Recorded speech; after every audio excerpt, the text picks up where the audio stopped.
and welcome everybody to the daily space weather. Looking at the southeastern limb of the sun here to see the largest solar flare in months, an MClass flare having come in 20 minutes till midnight on April 19th. This is 94 angstroms, one of the UV ionized states of iron, folks.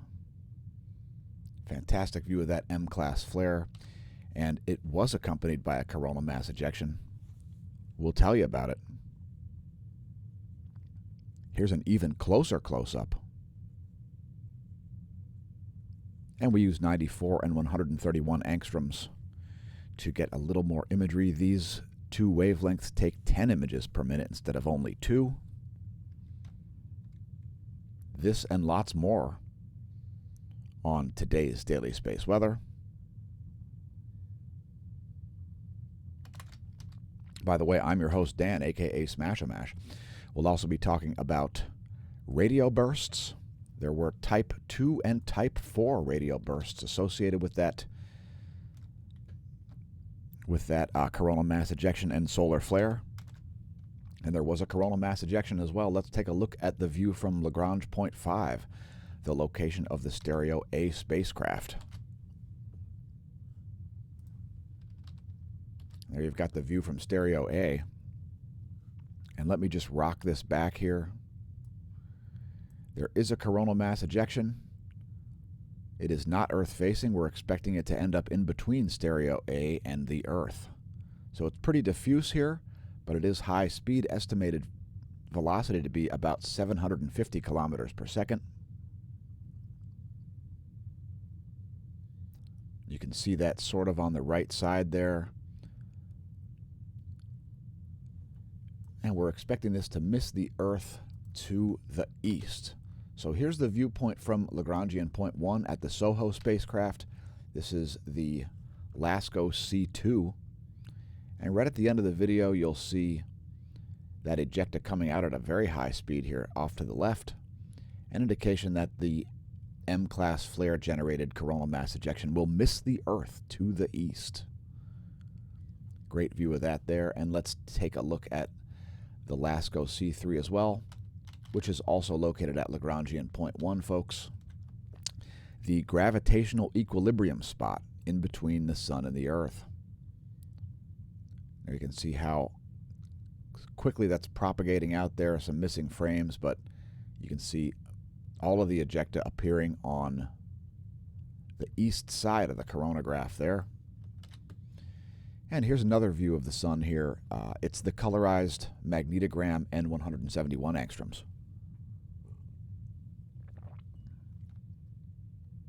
So we've got 3 sunspot groups, folks, right up here. That's a sunspot, beta class sunspot down here, and a large sunspot rotating in. So far only looking like it's alpha class. So we've got 2 beta class sunspots. Possibility for additional solar flares continues. Here's 171 angstroms by itself.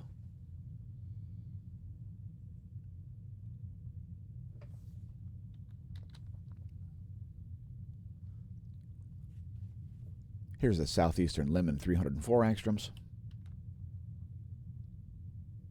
This is ionized helium, by the way, for you new viewers out there. And thanks for tuning in. Here's a diagram of the solar system. There's where things will be in a week, right around full moon. Here's a star chart. I like to use in-the-sky.org. Saturn and Jupiter rising ahead of the sun. I pressed it 16 times and finally it popped up. Saturn and Jupiter rising ahead of the sun. The radio flux has precipitously popped up as we've been forecasting to 86 solar flux units. And there you can see this recent sudden uptick in the radio flux. No surprise there, 3 sunspots on the Earth-facing portion of the solar disk. This black line is the radio flux. 2800 megahertz is the frequency of the 10.7 centimeter radio flux. The red line down here is the sunspot number. Here's the NOAA forecast. And NOAA has forecasted for some geomagnetic unrest here. We'll get to that data momentarily. First, earthquakes. And we saw a 6 magnitude quake here off of the coast of Malaysia and Indonesia, right there. Sinabang. Sinabang went boom at a 6.0 magnitude quake there. The largest of the past 24. That came in about 18 minutes after the solar flare occurred at 11:58. Solar flare peak flux was at 11:40. So 18 minutes after the solar flare, we saw a 6.0 magnitude quake. Scrolling up the list here, we're going to cite any interesting quakes, such as this 4.9 near Fiji at over 530 kilometers depth.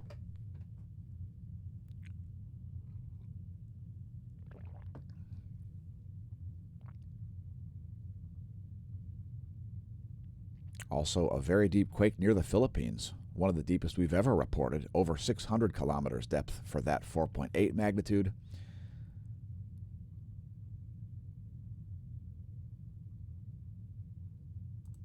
Again, that 6.0 occurred at 23:58 Universal Time. And we also saw a deep quake about 45 minutes later near the Sandwich Islands there, down near the Antarctican plate boundary. Also a 4.8 at Indonesia at depth. So a few deep quakes kicking off in the past 24 hours. And continuing on to volcanoes. Which volcanoes are erupting, you ask? Well, I'm using Volcano Discovery's volcanodiscovery.com's Volcanoes Today page to see Sakurajima been exploding, 7,000-foot ash plume above it. Suwanosejima, 6,000-foot ash plume there. Sinabung, flight level 110, it's an 11,000-foot volcanic ash plume above the Indonesian volcano. Semeru, also on Indonesia, 13,000-foot ash plume there. Dakono exploding on the Isle of Halmahera, flight level 080, it's an 8,000-foot ash plume. Semisopochnoi in the Aleutian Islands, volcanic ash not identifiable from satellite. Popocatépetl exploding, 19,000-foot ash plume over central Mexico. Sangay in Ecuador exploding, flight level somewhere between 20,000 and 25,000 feet there. Revenador, previous volcanic ash has dissipated, and Sabancaya still exploding, still producing a 26,000-foot ash plume. A great opportunity to remind our viewers to not pole vault the caldera. Now, we would prefer our viewers to not do so, as pole vaulting the caldera could be an unfortunate and unhealthful process. So please don't do so. This public service message brought to you by smAshomash.com. So here's this solar flare. You can see this MClass flare here happened. Peak flux was at 23:40, 20 minutes till midnight Universal Time. And we saw nearly a C-class flare after that. We were actually getting into nearly a C background range here, as the total X-ray output really in the Earth-facing zone here has moved into a mid-B-class range. So major solar uptick going on now. No proton strikes and none expected, as the coronal mass ejections are not anticipated to strike the geospace. Here's the 3-day chart of the GOES magnetometer. And this does include a coronal hole wind stream, which is why you see all these spiky readings here, as there was a lot of plasma in between Earth and Sun. Now quite a bit less as the coronal hole wind stream is subsiding, although we're still seeing a significantly increased solar wind speed. Anyway, there's the 3-day chart on the GOES magnetometer. Still looking pretty spiky here. And here's a view of the heliospheric current sheet. And we've got a North Pole current sheet starting to come through here. So in a few days, we can expect the Earth to move into the North Pole-oriented current sheet shown here in green. Here's the line of sight field plot. Basically the same data here, but instead of the top view ecliptic plane, line of sight ecliptic plane. And you can see that green-colored North Pole current sheet making its way toward Earth. And here's a line of sight coronal hole plot. You can see some south solar polar oriented coronal holes here. There's also one in the north which has just rotated around the northwestern limb.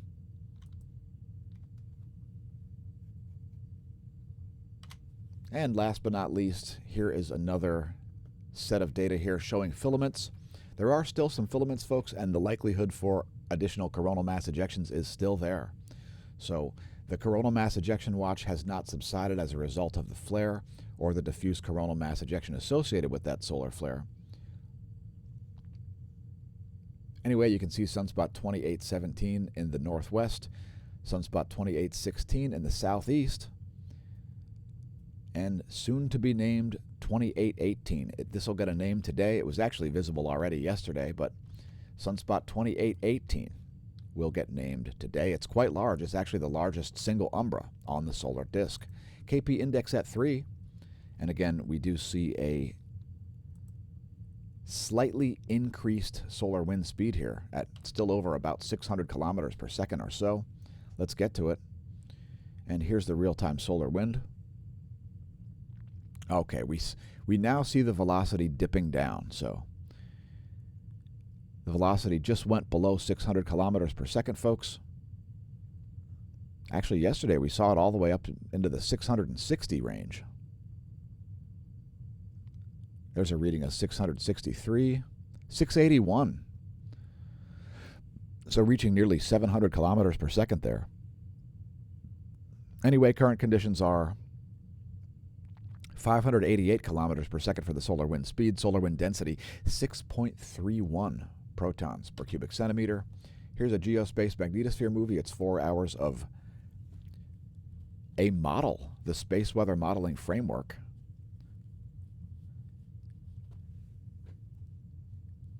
And this visualization is in nanopascals.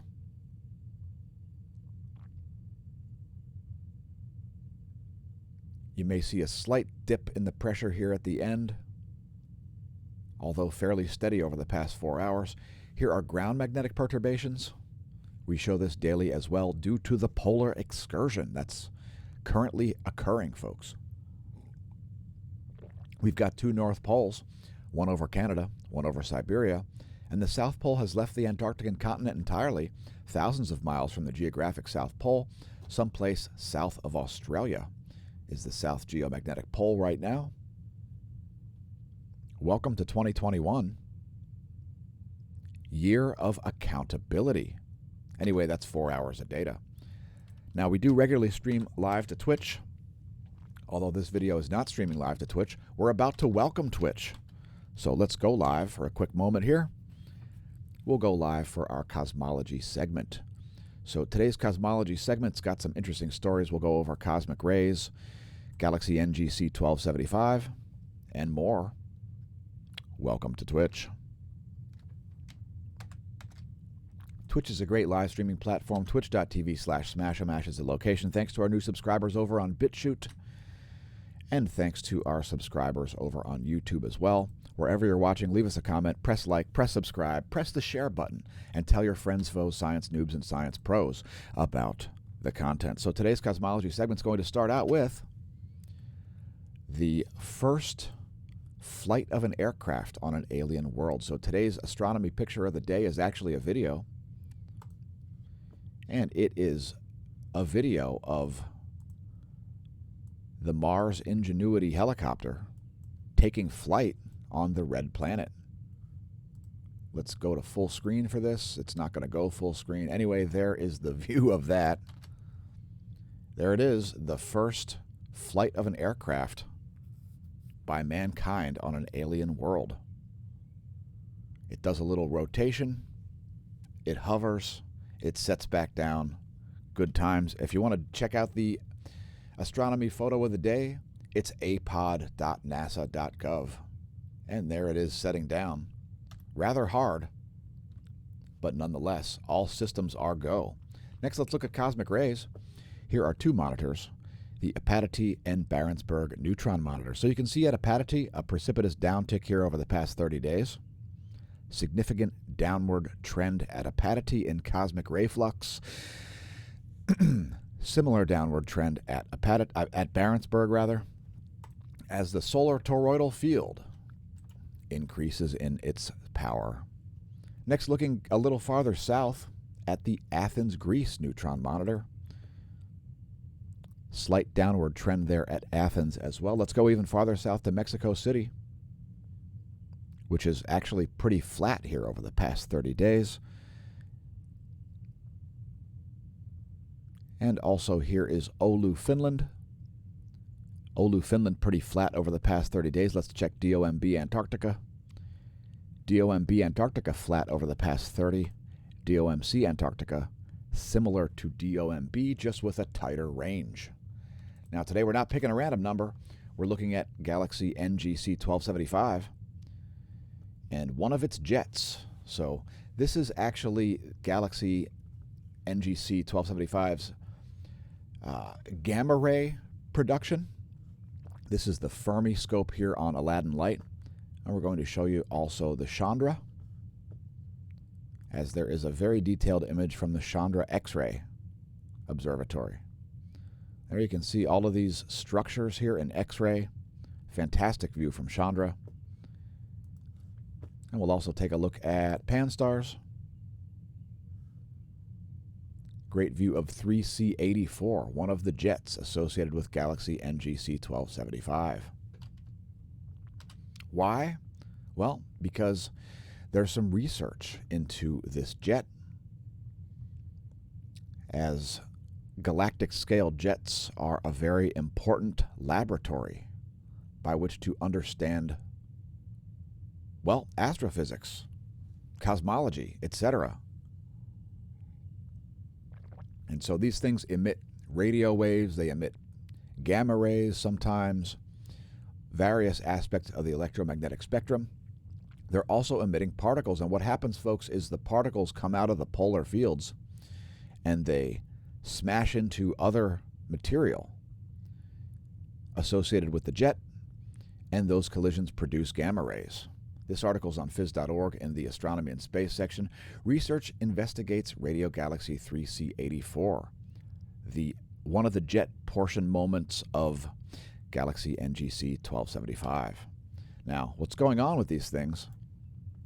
So here's the jet. This is a close-up of the jet. And all of these objects precess, folks. So all rotating objects in the universe precess. And when these things precess, sometimes they're more aligned with their magnetic fields than other times. So let's just say at the center of this precessional wobble here, let's say the magnetic field is oriented in this sort of a direction. These things are going to output more material when they're aligned with it than when they're not aligned with it. So when the output is aligned with the magnetic field, we see stronger outputs from the jet and weaker outputs from the jet when they're not aligned. When they are aligned, that's when you're expecting to see these gamma ray burst moments happen, when those strong, powerful outputs. So these things are always putting out protons, folks. Most likely, there's a stream of protons coming out of the poles of these objects. And again, when they align with the fields, those are the moments when we see the most powerful outputs from them. And there is a relationship between this, the toroidal field, and this, the poloidal fields of all of these objects. And I won't go further in depth into that today. Let's talk about dust, as dust is in the news as well. Here at the Smash News Network, we're very interested in dust because, well, dust is kind of important, as the mechanisms behind which stars and planets and so on form is not understood. And here at the Smash News Network, we prefer to help people to understand things a little better. So what we're looking at here is the WHISPER instrument from the Parker Solar Probe. And the Parker Solar Probe is the fastest object ever built by mankind as far as we know. And what we're looking at here is Earth. That's Earth right there. Here's Venus, and here's Mars. And what this is right here, let me just get rid of these. What this is right here, this is Venus's dust lane. Yes, there is a dust lane on the orbit of Venus. And the Parker Solar Probe just got great imagery of it. This article here, another article on Phys.org's Astronomy and Space section, the complete view of Venus's orbital dust ring. Now, sometimes Earth's dust ring is visible from Earth. That's known as zodiacal light. You can see this coming up sometimes if you have a good view and low amount of light pollution at nighttime. You can see the Earth's zodiacal dust.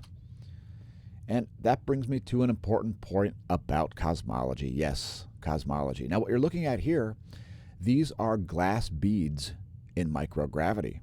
And how come they're forming into these long strings, folks? And the reason is polarization.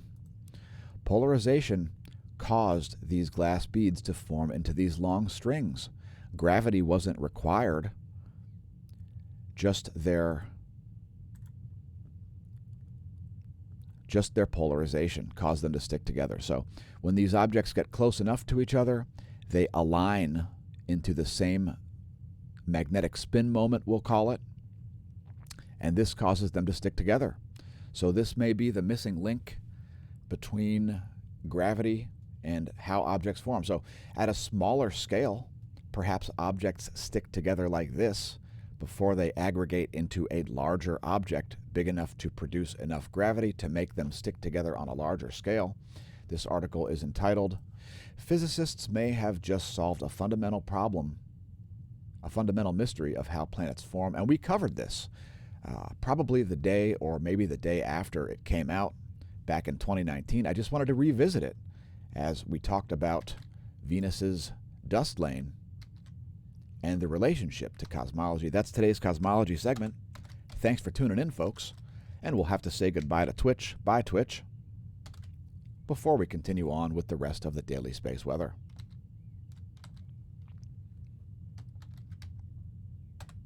Next, we're going to the realm of electrons. So here's the one-year chart of the electron flux, and we saw levels over 15 times warning levels and then 10 times warning levels. And here they are. Here's 15 times the warning levels, and here's 10 times the warning levels. The red dotted line coincides with 1,000 pulse flux units.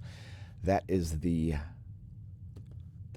1,000 pulse flux units coincides with this particle density. So that's 1,000 particles per centimeter negative squared.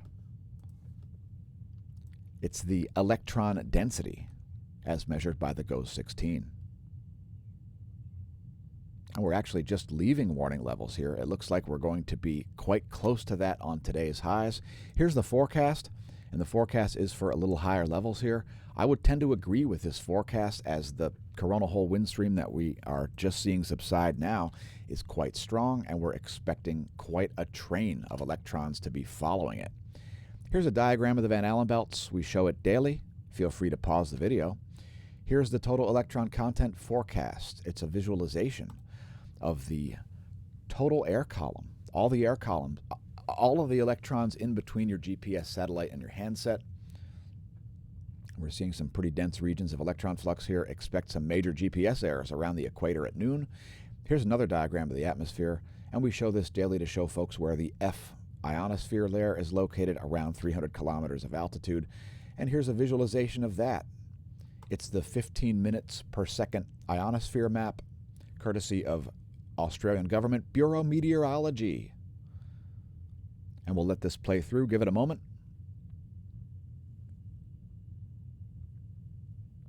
And we're seeing a pretty anomalous ionosphere here, charged up very far south. High-frequency vibrational scenarios going on quite far south here, despite it being fall in the southern hemisphere. As summer approaches in the north. So some pretty rapid charge-ups and charge-downs here, and quite a lengthy pool of high-frequency regions. You're looking at vibrational frequency here. It's vibrations per second in millions. So, for example, the aqua blue would be 6 million vibrations per second. A little bit anomalous here right now. Latest image coming through at 8:45 Universal Time. Looking pretty normal at that moment. And I just wanted to take a brief moment to talk about, well, meteorology in general. And let's go live once again. Welcome back to Twitch. Now we're doing a meteorology segment, so that's why we're streaming live again. Here at the Smash News Network, we're interested in the way things work in reality. And while the entire universe isn't electric, Earth's atmosphere is. So what we're looking at here is a diagram of Birkeland currents. So this is the graphic from Wikipedia's article about Birkeland currents. And I would note that you've got these Peterson currents, where the Birkeland currents, these are the field-aligned currents that are coming straight from space. Peterson currents are the atmosphere's efforts to reach equilibrium, as you've got these two different, and these arrows are going in both directions, folks. Both directions in both field-aligned currents. The Peterson currents are the equalization process, and out of these Peterson currents come Hall currents, which are at 90-degree angles to those Peterson currents. And these things actually do affect your weather and your climate, and they affect meteorology. As again, the entire universe isn't electric, otherwise why would we need the term electric? However, some things are, in that the Earth's atmosphere is a capacitor between space, where there are charged particles such as coronal hole wind streams, and Earth, where there is a completely different electrical potential. Moving on, check out the surface winds over the North Atlantic. So we've got quite anomalous winds here. We've got this powerful low pressure system here near Newfoundland, as well as some odd wind ridges happening here. You can see these areas of very calm winds and areas of significant winds just sort of dissipating. And we've seen this going on in the North Atlantic for quite a while here. Let's show the jet streams of the Western world. There are the surface winds. Here's the 250 hectopascal winds, and look at how chaotic the jet streams are in the Northern Hemisphere. Extreme meridional jet stream flow at its finest. And for you new viewers, meridional jet stream flow is when the jet stream is going like this, north and south, as opposed to west to east, the normal direction of jet stream flow. I would also note that we see this counterclockwise rotation present in this cyclonic system here. Slowly moving north, it looks like, over the past couple of days. Here are the surface winds of the eastern world. And we'll zoom in on that region as it appears to have intensified since yesterday a little bit. Maybe around 100-mile-per-hour winds there. There's a reading at 107.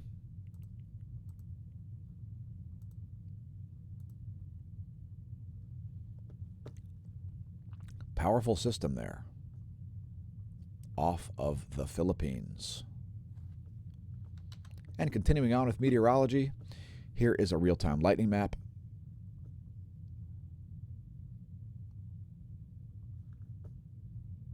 And we see lightning once again around Florida. I like to use lightningmaps.org when I hear thunder. And check it out, folks. It's so hot that it's cold. Now, CNN has decided that it's going to rebrand itself as the Climate Nonsense Network. It's going to try to convince you that the planet is hot. So we've seen record snowfall in the Northern Hemisphere for 4 years in a row. Apparently, that means it must be hot because snow is associated with hot temperatures. Of course, everybody knows that. Here's the snow across the U.S., and it's April 20th, and it's still snowing. Here's the forecast. Through 1 p.m. tomorrow, as we're expecting more snow around Lake Erie and Lake Ontario, as well as Missouri, Illinois, Indiana, and Ohio. Ohio to be almost completely coated with snow, despite it being April 20th. Apparently, it's so cold that it's hot. I mean, it's so hot that it's cold, folks. So here's some more hot temperatures causing snow to fall on April 20th, and almost all of eastern Colorado, Montana, Wyoming, South Dakota, North Dakota, Nebraska, Kansas, Iowa, Missouri, and some wet snow falling in Illinois, it looks like, as well as northern Indiana, Michigan, Wisconsin.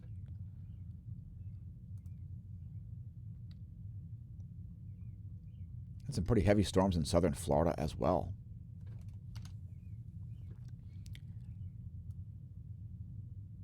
Here's a map of the cloud layer of the U.S. There's what's going on in the cloud layer. Here is the water vapor map. Again, cloud layer, water vapor. And this moisture over the central part of the U.S. is moving at a pretty steady clip here. No expectation of significant stagnation from that. And it looks like it's on a pretty straight trajectory as well. And that's today's meteorology segment. Somebody's trying to sell followers. Hey, thanks for leaving a comment. DTaijing35Seb14. You are in timeout for 10 minutes for attempting to sell us followers. Something that we will never do. Anyway, see you later, Twitch. Thanks for tuning in, Twitch viewers. And let's do bonus features here, folks, as we don't want the video to be too long. And the first bonus feature is going to have to be the latest imagery from Lermouth. Yes, Lermouth, Australia. And here's the latest hydrogen alpha imagery, and you can see lots of features here. Sunspots and filaments galore. The likelihood for coronal mass ejections is significantly high, folks. I'm not forecasting one yet, but the likelihood is certainly there. Also, the likelihood for additional solar flares is also there, folks. This is the hydrogen alpha imagery at 6,562.8 angstroms from Lermouth, Australia, part of the National Sunspot Observatory ground-based solar telescopes. Thanks for tuning in, Smash team. Again, don't forget to press like, subscribe, etc. Leave a comment. Thanks to our patrons, the true source of funding for the content.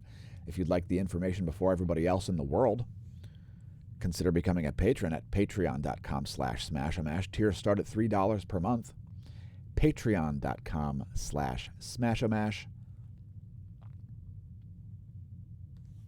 Again, thanks to our patrons for stepping up and increasing the probability that these videos will continue to exist and be free for public viewing.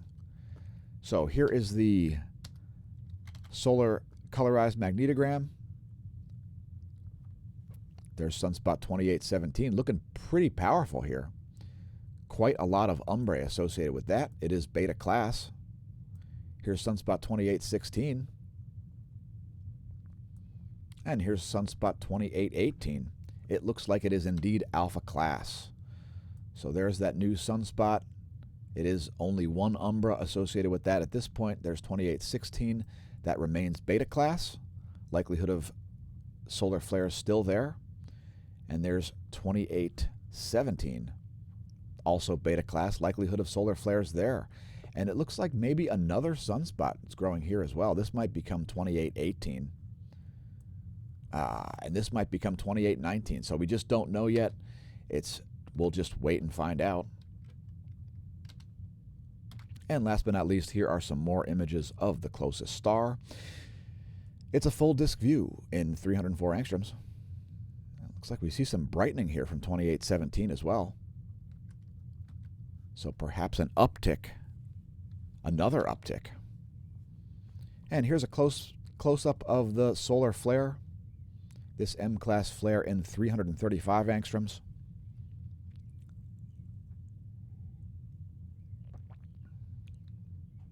Simply fantastic view here. Great view of that MClass Flare. And last but not least, we'll close things out here in 131 angstroms. Again, thanks for tuning into the Daily Space Weather, folks.